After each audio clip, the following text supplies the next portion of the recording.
BA भाग first की समस्त छात्राओं का इस वीडियो में स्वागत है। हम लोग राजनीति विज्ञान के अंतर्गत फर्स्ट पेपर भारतीय राजनीतिक विचारक के अंतर्गत मनु के बारे में पढ़ रहे थे। मनु के इस विचार के अंतर्गत हम लोग पढ़ेंगे इसी श्रृंखला में विधि व्यवस्था। विधि व्यवस्था, विधि का मतलब क्या होता है? कानून, नियम जो समाज या प्रशासन को चलाने के लिए होते हैं। तो इस प्रकार मनु के अनुसार राजनीतिक समाज के संगठन के आधारभूत नियमों को धर्म अथवा विधि किया जाता है। अर्थात जो समाज है, जो जिस पर टिका हुआ है, वो किन पर आधारित है? नियमों पर। और इन नियमों को ही क्या कहते हैं हम? विधि या धर्म कहते हैं। इसी प्रकार अब इन कानूनों को लागू कौन करता है? अगर कानूनों का उल्लंघन करता है तो उसका न्याय कौन देगा? तो इसीलिए न्यायालय की स्थापना होती है। तो केंद्रीय न्यायालय होते हैं। केंद्रीय न्यायालयों को मनु के समय मनु ने धर्म सभा कहा है। अब बात आती है कि विधि या कानून के स्रोत क्या होंगे। तो मनु के अनुसार विधि के 4 स्रोत हैं। कौन से? पहला है वेदोक्त धर्म, यानी वेद में जो वर्णित है, वेदों में वर्णित जो विधि हैं वो क्या कहलाती हैं? वेदोक्त धर्म। फिर है स्मार्त विधि। स्मार्त विधि क्या होती है? स्मृतियों में वर्णित विधि, जो स्मृतियों में लिखा गया। तीसरे हैं सदाचार। सदाचार का मतलब है समाज में प्रचलित ऐसी परंपराएं जो वेद एवं स्मृति के अनुकूल हों। कुछ परंपराएं जो समाज में प्रचलित हैं जो वेद और स्मृति के अनुकूल हों और आप्त पुरुषों द्वारा भी पालन की गई हो, यानी जो महापुरुष हैं उनके द्वारा भी उन्हें पालन किया गया हो। फिर आती है आत्मतुष्टि। आत्मतुष्टि का मतलब जब कोई विधि या कानून स्पष्ट नहीं है तो राजा स्व विवेक के अनुसार उसकी व्याख्या कर सकता है और यह सभी को स्वीकार करनी होगी। किंतु यह व्याख्यान वेद, स्मृति और सदाचार पर आधारित होने चाहिए, तभी उसको परंपरा के अनुरूप होनी चाहिए। तो इसे हम कहते हैं आत्मतुष्टि का मतलब है जब हमें उसे स्वीकार कर लें। राजा विधि का निर्माता नहीं है, अपितु विधि का व्याख्याकार है। विधि को व्याख्या कर सकता है कि अगर कोई स्पष्ट नहीं है तो मनु ने देश, जाति, गण और कुल आदि की विधियों का उल्लेख किया है कि हर देश के अलग अलग कानून होते हैं, निर्माता होते हैं। तो देश और जाति, गण, जाति के अलग अलग नियम होते हैं, गण के अलग अलग होते हैं, कुल के आते होते हैं। तो इन सभी विधियों का उल्लेख किया है मनु, और ये सभी सामाजिक और परंपरागत थी। ये संस्थाएं अपनी विधियों को बनाने में पूर्ण स्वतंत्र नहीं है।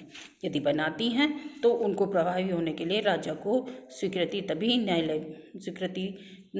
होती है, तभी न्यायालय जो हैं उसको लागू करते हैं। तो इस प्रकार यदि बनाते हैं तो फिर क्या होता है कानून को? तो फिर उसके लिए उसे न्यायालय के द्वारा लागू किया जाता है। तो ये तो हमने देखा विधि, कानून क्या है, कानून की स्रोत क्या है, तो ये बोला। अब है न्याय एवं दंड व्यवस्था। तो न्याय और दंड का मतलब है जो दंड देना। न्याय व्यवस्था मुख्य कर्तव्य जो राजा का है वो है न्याय करना। मनुस्मृति में न्यायिक कार्य को व्यवहार कहा गया है। न्यायिक कार्य को क्या कहा है? व्यवहार कहा है, जिसका अर्थ है विभिन्न प्रकार के विवादों का धर्म के अनुसार समाधान करना। विभिन्न प्रकार के जितने भी विवाद होंगे, समस्याएं होती हैं, उनको धर्म के अनुसार समाधान करना। तो न्याय का उद्देश्य क्या है? धर्म को लागू करना, यानी कानून को लागू करना, निर्दोष और पीड़ित पक्ष की रक्षा करना। तो इस प्रकार हम ये देखते हैं, ये तो न्याय के कार्य। फिर आता है मुकदमे के प्रकार, क्योंकि जो विवाद हैं वो कुछ प्रकार के होते हैं।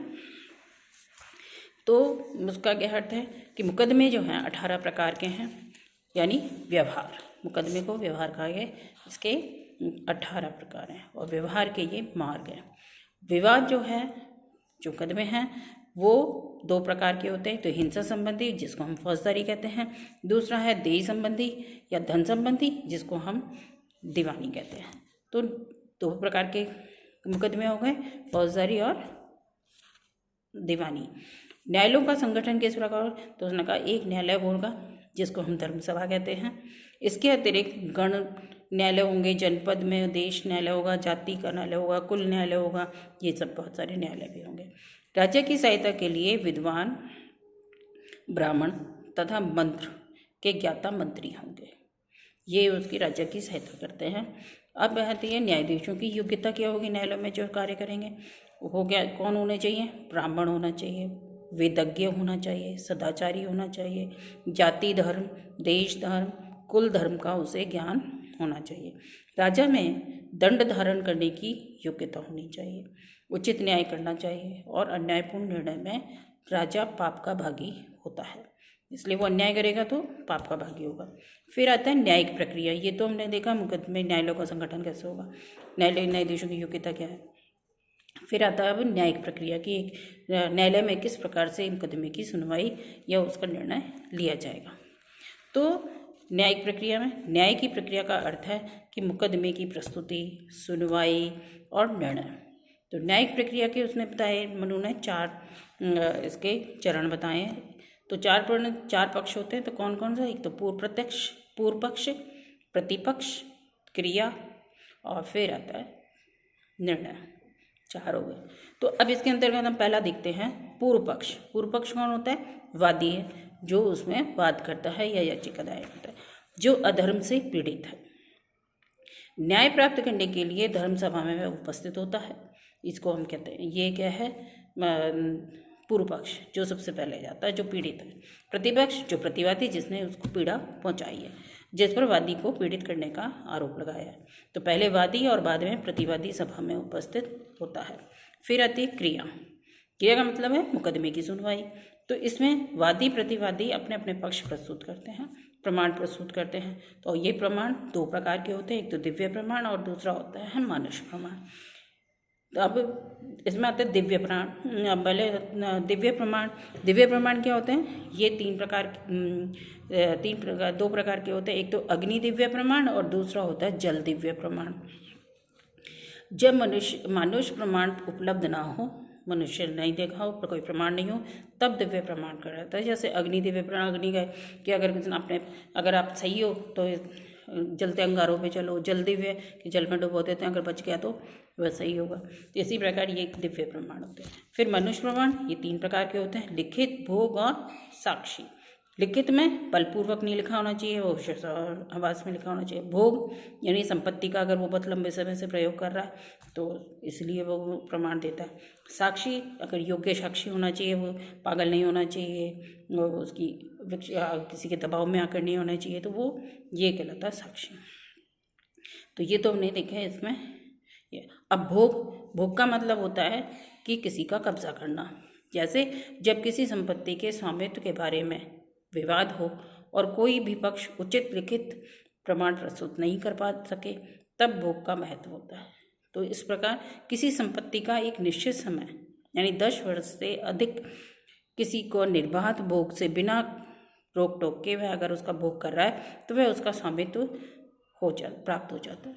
इसीलिए 10 साल तक अगर किसी ने किसी एक संपत्ति को बिना किसी विवाद के उसको भोग कर रहा है तो वह उसका स्वामित्व हो जाता है।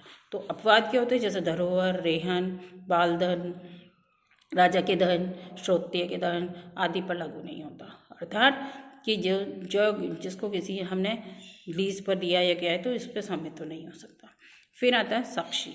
साक्षी जो देखा, सुना अथवा दोनों, जिसने देखा हो, सुना हो या दोनों तरह हो, और योग्य साक्षी को ही महत्व दिया जाता है। तो ये तो हमने देखा क्रिया।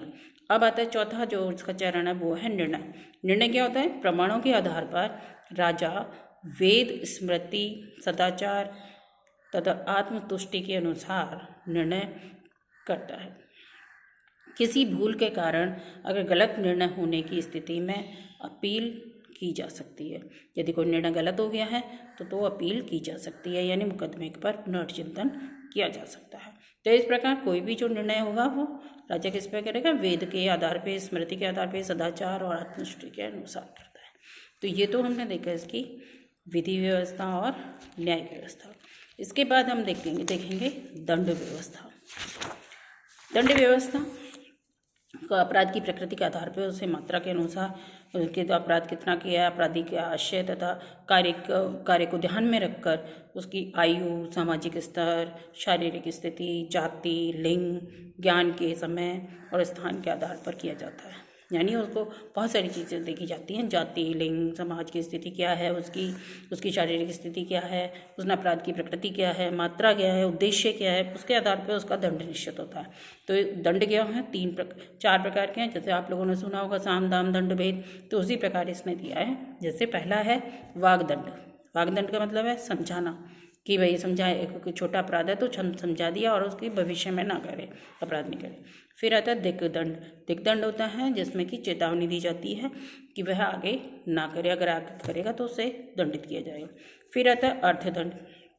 यदि किसी ने गंभीर अपराध किया है या संपत्ति जब्त कर लिया तो उसको अर्थदंड यानी शुल्क दिया जाता है, फाइन लगाया जाता है। फिर है काय या शरीर दंड।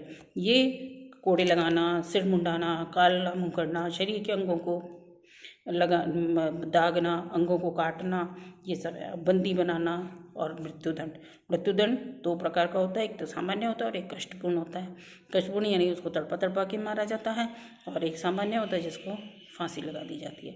तो ये तो हमने देखा दंड व्यवस्था।